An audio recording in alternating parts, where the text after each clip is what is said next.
Ouais, Sony. Axios, il a dit l'épée ténébrale avec PET. Ah, l'épée. Je suis mort. L'épée ténébrale. C'est trop grave. Ah, le jeu de mots, il est magistral. Mais ça fait 3 mois, j'y ai même pas pensé, putain. Ah, je commence à me faire vieux, hein. Ah, franchement, ça m'est passé à côté. Du coup, bon, un peu plus sérieusement, on va, si tenter que t'aies quelque chose de plus sérieux à dire. Pour être blessé, je le suis profondément même. Laissez-moi me reposer. Il voulait découper une gamine de 12 ans en disant t'inquiète pas, je vais faire ça bien, tu vas mourir vite. Bon, déjà, je pense que la théorie de cicatrisation, je pense pas que là, il a cicatrisé vu l'état dans lequel il est là. Ah, bah, il a bien cicatrisé, hein. Il a bien cautérisé ses plaies. Il a cautérisé bien comme il fallait. Il a bien cautérisé, hein. Pour être cautérisé, il est cautérisé, Vegapunk. Un travail de qualité. Ah, c'est. Il a été nul dans tous les points de vue. Niveau puissance, niveau résistance, niveau éveil. Tout est une catastrophe. Même le fait d'assumer ses choix. Maintenant, il fait ça pleureuse. Personne l'a forcé à faire tout ce qu'il a fait. Il a fait ça tout seul, comme un être soumis. Il a décidé de se soumettre. À part si on apprend que sa daronne, elle est tenue en otage par les membres du Gorosei et il n'a pas le choix. Franchement, c'est la seule raison valable. Tu vois. Et j'ai des doutes parce que je pense que c'est lui-même qui a arrêté sa daronne. C'est lui-même qui est parti l'arrêter. Oh non. Mais frérot. Lui, frérot, il y a le sac de sa daronne qui sonne. Ah, c'est une erreur, hein. Au magasin, il sonne, il lui met son premier high kick, frérot. Ah, penalty à terre, hein. Ah, laisse tomber. Ah ouais, il est... Penalty, dans le doute, il n'y a pas de doute, frérot. Il l'allume. Donc non, là, il fait le mec. Ce qui me termine le plus, c'est tous les gens qui sont là à dire oh, quelle écriture, quelle profondeur. Non, frérot, il y a juste un mec qui a pas ce qu'il faut, c'est tout. Il n'a pas été capable. Il a fait son choix. Tu sais quoi? Ça me fait penser Dadan, la reine qu'elle est, qu'elle pense être et qu'elle est. Dadan, quand elle a vu Garp, elle la tartine, t'as fait un choix.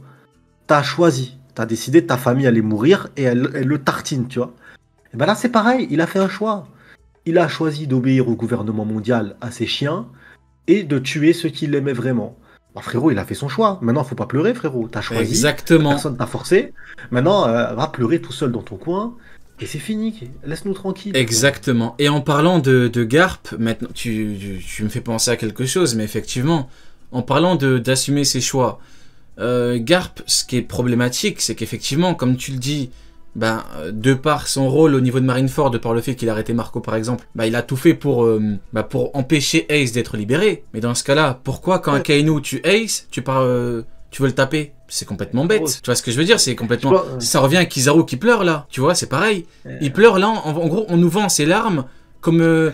tu vois, en gros, il est là en mode il dit qu'il voulait pas. D'accord, tu voulais pas, mais tu l'as fait. C'est comme pour Garp. Frérot, c'est un aveu, c'est bon. Garp, il y avait les caméras, il voulait pas passer dans confession intime, frérot. Il a dit je vais faire genre je me rebelle. J'ai pas d'autre raison valable, frérot. Ouais, mais il vit pour les caméras, frérot. Je suis désolé. Bien sûr, il vit pour les caméras, frérot. Il dit action. Oh non, frérot. C'est vraiment Garp, il a aucune excuse. Autant que Kizaru n'a aucune excuse. Et je crois que Garp c'est pire parce que Garp c'est sa famille, c'est son petit-fils. Quoi qu'on en dise, hein, même s'il n'y a pas de lien du sang, c'est son petit-fils. Et je suis désolé, lui, il connaît le cœur de Ace. Il sait exactement comment Barbe Blanche fonctionne. Donc il sait que Barbe Blanche, c'est juste un mec qui apporte la paix partout où il passe. Qui pacifie, il y a des peuples, ils vivent en paix que grâce à son nom. Il sait exactement comment fonctionne le gouvernement mondial. La preuve en est, il veut pas être amiral pour pas être près des Tenryobito. Donc il connaît le cancer qu'est la justice de merde, où genre... Si t'as de quoi payer le tribut céleste, donc un impôt, et en fait, tu peux vivre. T'as droit à la protection, et entre guillemets, une protection qui n'est pas ouf, parce qu'il y en a qui payaient les impôts et pourtant ils se sont fait fumer par des chichibukai salement, gratuitement. Et si t'es pas solvable, t'es un déchet de l'humanité, c'est validé dans sa justice. Il est parti du principe que pour cette justice-là, son petit-fils qui apporte le bien partout où il passe devait mourir. Frérot, à partir de là, t'es une merde humaine. Carrément, juste pareil que Kizaru. Son petit-fils a même apporté le bien dans une base navale de la marine. Il y avait un problème avec le café, machin et tout, pendant la mini-aventure de Ace. C'est-à-dire qu'il a été jusqu'à aider des marines, mais malgré ça, il fallait qu'il meure et Garp était là en mode oui, c'est logique. C'est logique qu'il doit mourir. Tellement honteux, hein. Vous voyez, au plus on fouille, au plus on sent la merde avec ces persos-là. Moi, on m'a envoyé. C'est comme ça qu'on fire tous les amiraux. Ouais, exactement. C'est comme ça. Exactement. Qu'on fire tous les amiraux. Ouais, j'en parlais tout à l'heure. C'est à la toute fin, ils finissent tous comme ça. C'est parce qu'en fait, c'est leur destinée. Hein. Ils sont destinés à crever comme des chiens comme ça. Hein. Ouais, ils ont choisi le mauvais camp.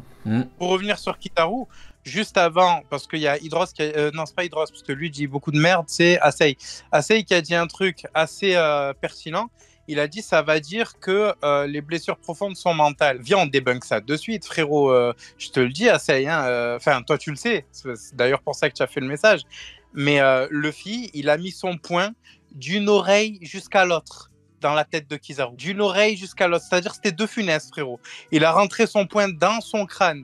Donc les gens qui te disent ça, sors-leur juste la case. Après, frérot, en vrai, je suis désolé, mais c'est pas incompatible. Qu'on me dise, en gros, que il dit je suis blessé profondément vis-à-vis de ce qu'il a fait. Alors d'accord, il est blessé profondément, mais l'un n'empêche pas l'autre. Tu peux être à terre et être KO en mauvais état à cause des coups de Luffy qui t'ont fumé, et ne pas être bien mentalement à cause de ça. Pour moi, l'un n'empêche pas l'autre. Hein. C'est comme ceux qui disent oui, mais il ne voulait pas fumer Vegapunk. Mais ça, on le sait depuis longtemps. Il a dit lui-même je ne veux pas, mais il a tout fait pour le faire. Et donc, ça change rien au fait que Luffy l'a fumé.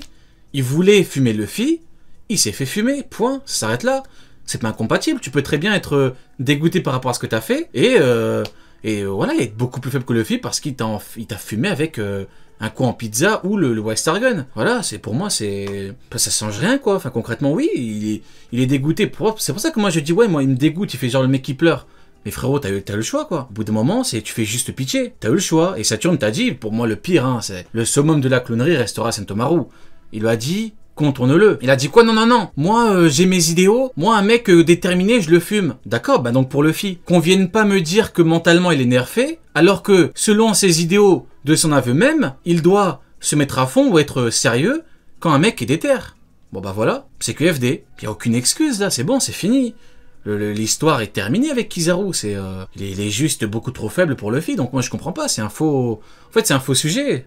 Je sais pas ce que t'en penses, Sony, mais pour moi, c'est un faux sujet, quoi. Il s'est fait juste chier dessus, quoi. Il n'y a pas de sujet, il n'y a pas de complément, il n'y a pas de COD, COI, il n'y a rien de ça. Il n'a pas le niveau pour Luffy. Encore un énième jeu de mots de Sony, il est dedans ce soir. Il n'y a pas de comparaison possible entre les deux. Après, je peux comprendre, c'est la seule branche, peuvent se rattacher. Comme dirait un certain Rof, tu lâches pas une branche. J'allais la faire dans Star Focus, bien joué, bien joué. Mais là c'est le cas, tu vois. À chaque fois, ils ont une branche, ils s'y attrapent en mode c'est bon, ça nous sauve. Pour moi, tu vois, là, c'est terminé. Le débat amiral en Yonko n'existe plus, n'a plus à exister. C'est terminé.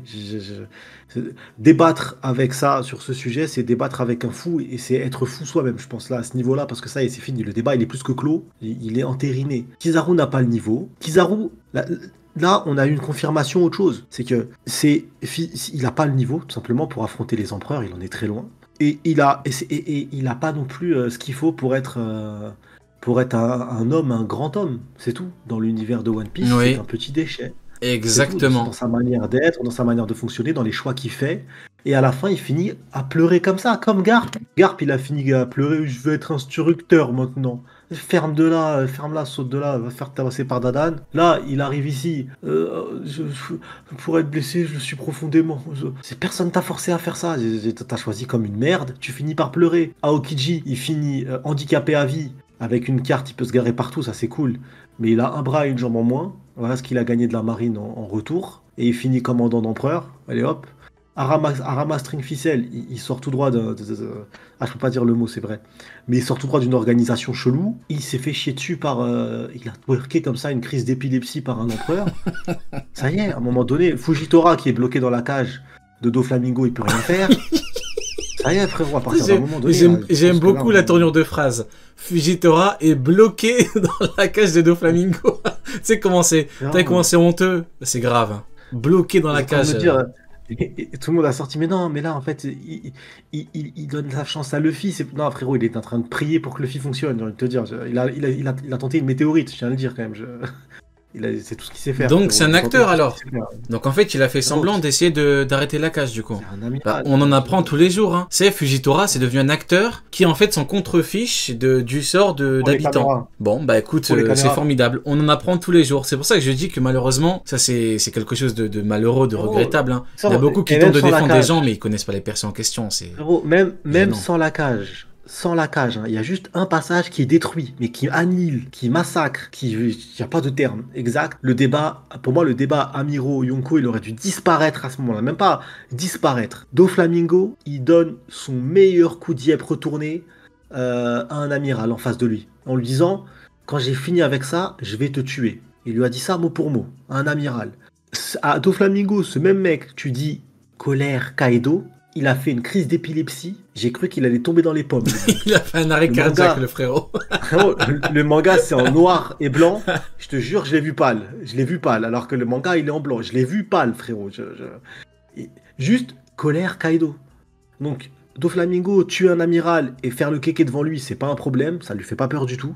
Peur Kaido, il est pas bien. À partir de ce moment-là, normalement, le débat n'aura plus besoin d'exister. Sauf que le débat, il a continué. Et ben là, après, les amiraux, les pauvres, ils ont dû assumer un statut qui n'était pas le leur. Ils savaient même pas qu'ils étaient capables d'affronter un empereur, les pauvres. Voilà, c'est normal que ça finisse comme ça. Hein. Mais à partir du moment où tu te fais stopper par un gamin de 8 ans, Jinbei était là. Hein. Il y avait Marco, Jinbei, Zoro et Sanji, je crois, avec Luffy. Ils étaient en train de manger un sandwich en mode on y va ou on laisse Momo faire. Et donc, le Yonko et tous les autres qui étaient là, Second, etc., machin, tout ça, ils ont tous dit, oui, Momo, il va les arrêter. Momo, il va l'arrêter. Ce qu'il a fait, Momo, il a arrêté Aramaki. Un gamin de 8 ans. Rappelons-le. C'est une dinguerie que vous lisiez One Piece et que vous soyez pro-Amiro au-delà de 10 ans, tu vois, enfin 9-10 ans, tu vois. Après, normalement, vous avez les compétences de lecture nécessaires pour analyser un document. En tout cas, c'est des contrôles de 6e vous demandent d'analyser un document. Hein. Donc, bref, à partir du moment où un gamin de 8 ans stoppe un amiral, tu ne peux plus accorder de crédit à un amiral. Ça n'existe pas. Effectivement, je partage ton point de vue là-dessus, Neil. Donc bon, bah voilà pour le cas de Kizaru. Bon, je pense qu'on a un petit peu fait le point. On a même fait un petit parallèle avec Garp. D'ailleurs, on m'a envoyé un petit tweet tout à l'heure. C'est en gros, c'est un anglophone qui fait un parallèle Garp-Kizaru. Et en gros, il montre les faits d'armes, les actions, contradictions des personnages avec Garp, Marco Marineford, etc. Hein, ils ont toujours beaucoup de retard sur nous, les anglophones. Et bon, c'est normal, vous me direz. Et en gros, il dit ouais. Garp a fait tout ça, vous le défendez. Kizaru a fait tout ça, vous lui chiez dessus. Mais le problème, c'est qu'en fait, ce qu'ils n'ont toujours pas compris, c'est qu'en fait, c'est pareil pour Garp, tu vois. Lui, il a tenté de défendre Kizaru en faisant un parallèle. Oui, mais on défend Garp, donc on doit défendre Kizaru. Non, encore une fois, tu es dans le faux. C'est pareil pour Garp. Il faut pas le voir comme étant quelqu'un d'exceptionnel. Non, c'est juste que c'est pareil que pour Kizaru. Il faut se détacher de l'image du oui, c'est le grand-père de Luffy, blabla. Il faut regarder les faits, uniquement les faits. Au bout d'un moment, on s'en fout. Sur le grand-père, le fils, l'arrière-grand-oncle, on s'en tape au bout d'un moment. Quand tu fais des actions de merde, il faut le faire. Et au bout Dadan, voilà, comme l'a dit Sonny, Dadan... le a dit, les yeux dans les yeux. Il lui a dit, assume. C'est toi qui a fait ce choix-là. Tu peux t'en prendre qu'à toi-même. C'est la reine qu'elle croit être et qu'elle est, comme dirait Sonny. Bah, du coup, voilà pour le cas de l'infâme Kizaru. Je pense qu'on en reparlera au prochain chapitre, hein, parce que on dirait un peu Katakuri. Quand Katakuri a perdu, Oda, pendant 10 chapitres, il a dit Katakuri a perdu, il s'est fait battre avec... C'est pareil. Hein. Où tu m'as envoyé? Sur la Scord. Alors, sur la conversation. Attends, je vais checker. Voyons voir. Attends, je bouge là comme vite fait. Alors, tu m'as envoyé quoi? Une populaire opinion Egghead. Le GM annihile les 4 empereurs. Ah ouais, rien que ça. Luffy n'est pas dans le top 5 actuellement. Ok. Les amiraux sont relatifs à Big Mom et Luffy. Sanji est proche de Jinbei et très loin de Zoro. Ah ouais, carrément, très loin. Ah, rien que ça. D'accord?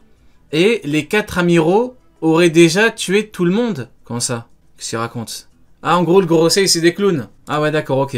5 avis, 5 disateurs classe. C'est 5 fois de la merde, ok. Et pour Katakuri, je suis la plus grosse des... Si Luffy fait mal à Katakuri maintenant, c'est... Ouais. Bon, on est servi en screen ce soir, on est vraiment... Bon, attendez, je vais quand même afficher le message, parce que c'est... Il y en a peut-être qui vont dire, ouais, mais t'inventes, c'est à chaque fois... Des fois, quand je dis, ouais, j'ai vu passer ça, on me dit, ouais, non, c'est faux, tu l'inventes. Bon, bah maintenant, voilà, je mets systématiquement les preuves. Comme ça, on peut pas me reprocher de... Hop, on va mettre... Le GM annihile les 4 empereurs, Luffy n'est pas top 5 actuellement, les amiraux sont relatifs à Big Mom et Luffy, et Sanji est proche de Jinbei, très loin de Zoro. Bon, bah écoutez, c'est plutôt intéressant pour ne pas dire autre chose. On va quand même rester sympathique. Bon, bah écoutez, je pense qu'on a fait le tour, il nous manque juste, dernier sujet, le robot.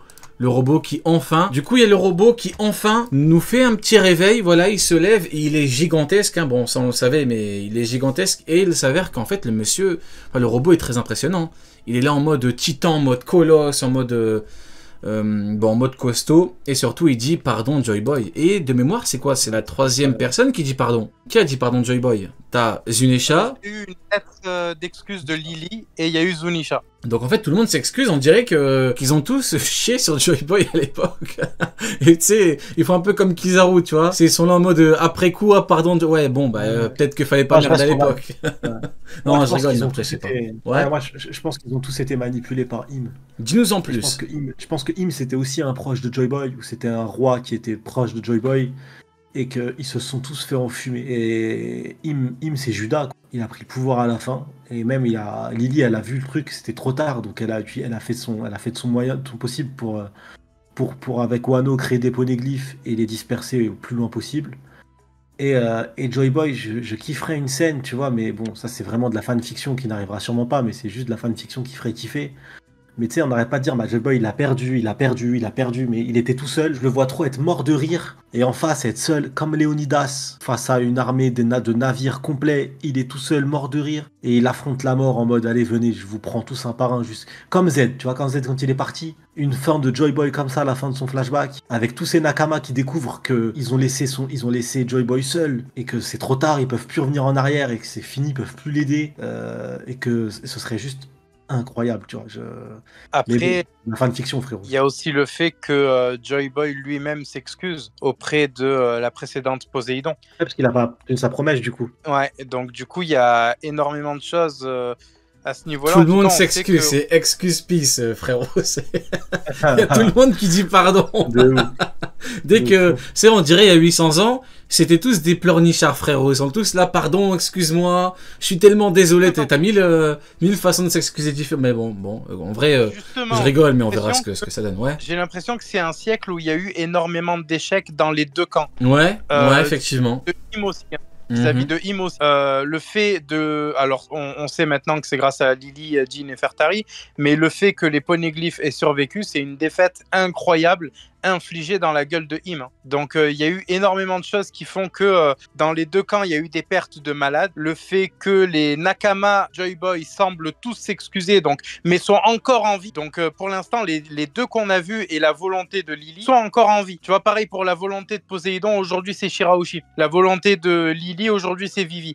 Tout ça a survécu au temps. Et pour moi, rien que le fait de ne pas avoir éteint ces lumières-là, comme le dit Im, c'est déjà un échec. Mais ça, c'est effectivement... Ouais, vas-y, qu'on termine, ouais.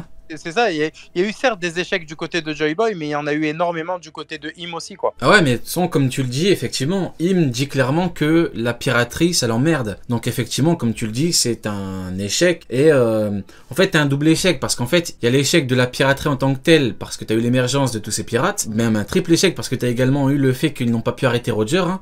C'est à cause de lui un petit peu l'âge d'or de la piraterie.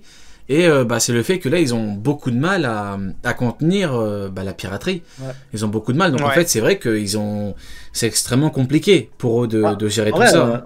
En partant de ce principe-là, on peut dire que Joy Boy n'a pas perdu, en fait. Parce que la finalité, Joy Boy a gagné sur le très long terme, vu que il y a 800 ans, mais il y a 800 ans, Joy Boy, ou je ne sais pas comment, ils ont appris que Joy Boy reviendrait à Wano Kuni. À ce moment-là, 800 ans plus tard. Tu vois, ça, c'est vraiment un des mystères que j'attends de comprendre comment est-ce qu'ils ont su. Et même au-delà de ça, il y a quand même beaucoup de personnes qui attendent le retour de Joy Boy. Au-delà de Zunisha, au-delà de tout ça, il y a aussi les baleines. Les baleines, quand elles ont chanté l'arrivée des Mugiwara dans le Nouveau Monde, on a appris avec les monstres marins là que les dieux des mers, qu'en fait les baleines, elles attendent le retour du roi. Donc le retour de Luffy. Mais elles attendent son retour. Donc il y a une prophétie de fou furieux. Et tu peux te dire, il a perdu en fait une bataille. Mais en fait, la guerre finale, elle est pour lui, quoi. En fait, c'est surtout que pour l'instant, cette guerre-là, elle est encore en cours, tu vois, et je pense qu'elle s'est, en vrai, on essaye de nous faire croire qu'elle s'est arrêtée, qu'elle reprend là, mais je pense qu'elle s'est jamais arrêtée au cours des 800 ans. Tu vois, la preuve que j'ai, c'est l'existence des révolutionnaires, par exemple, ou de peuples comme celui d'Ohara ou de God Valley. Mais oui, effectivement, on est sur une prophétie de Nerevarine, quoi. On est sur un truc de... il y a un élu... La petite rêve. Joy Boy, c'est un fruit du démon, en fait. Donc, tant que le fruit du démon leur a échappé depuis 800 ans, Joy Boy leur a échappé depuis 800 ans. Ouais, totalement. Mais voilà, on est sur un truc de, comme disait Rio, la petite rêve, mais c'est ça, le Nerevarine était donc Nerevar, qui, juste pour résumer rapidement, était Nerevar, qui était censé revenir sous la forme d'un elfe noir, serait le Nerevarine, donc le porteur de sa volonté. Et dans One Piece, on est typiquement dans ça. Et encore plus avec Luffy et Joy Boy. Donc oui, le combat entre Nika et Im, pour moi, n'a pas eu de cesse au cours de ces 800 ans, mais trouvera sa fin grâce au One Piece. Je pense que de base, à partir du moment où tu écris des antagonistes de ce point de vue-là, on n'est pas dans Jojo Bizarre Adventure, hein, donc tu les écris pour qu'ils floppent. Donc, peu importe à quel point ils seront badass, Luffy va les faire flopper, notamment Im. Et je pense que voilà, donc dès le début, c'était écrit, le Nerevarine va arriver sous la forme de Joy Boy pour défoncer les tribuns, quoi, tu vois, donc les hauts dirigeants. Ok. Et oui, bon. Majora's. Bah écoute, on va se laisser sur ces quelques mots. Merci pour cette magnifique conclusion d'émission, mon cher Neil.